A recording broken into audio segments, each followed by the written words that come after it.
It's 8 o'clock in the morning. In a while, papasok na tayo. So bright and sunny. Ganda ng panahon. Dito ngayon sa Cebu. Hope hindi ma-traffic ang Banilad. A while ago, umuulan kanina. Pero now, nakita nyo, maganda na ang panahon. Bright and shine.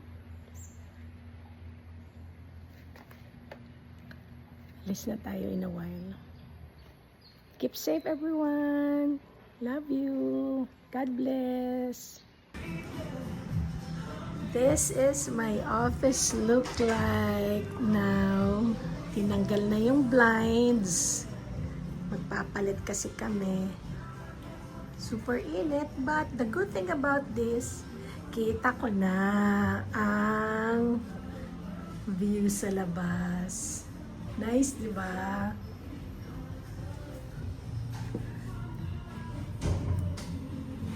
That's Harold's Hotel. And then, eto na ang Cebu. Jungle of buildings na.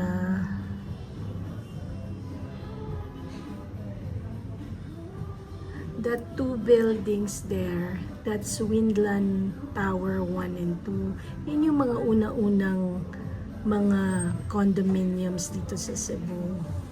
And then this is straight line.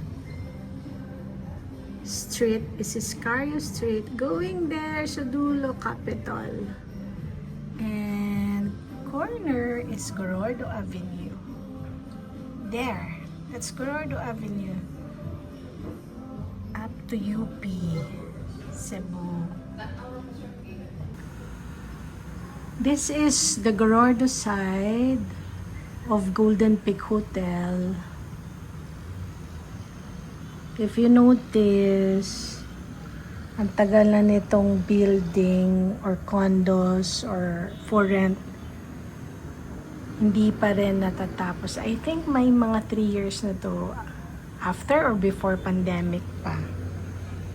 So, this is what Gorordo Avenue look like sa left side ng Golden Peak Hotel.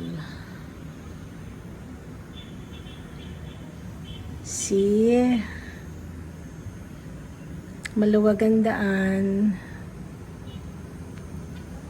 It's 3 p.m. Monday, August 18, 2025. Before, nung wala pa tong mga building na to, kitang-kita yung may dagat na kaming view dati. Yun doon. Yun yung new bridge Sisilex sa dulo. Pero hindi na makita. So that building is Perpetual Soccer Hospital. Diyan po ako naoperahan. Diyan din na hospital si Mama. Diyan din siya nalagutan ng hininga. Kinuha siya ni Kat dyan. Perpetual Hospital. May mga houses pa rin.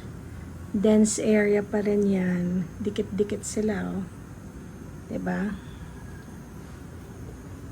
Nagtataka lang kami, bakit walang? Very nice. Ang tagal ding naka-blinds to, kaya hindi ko nakukuha ang view. But now, ganda-ganda. Pero nga lang, mainit.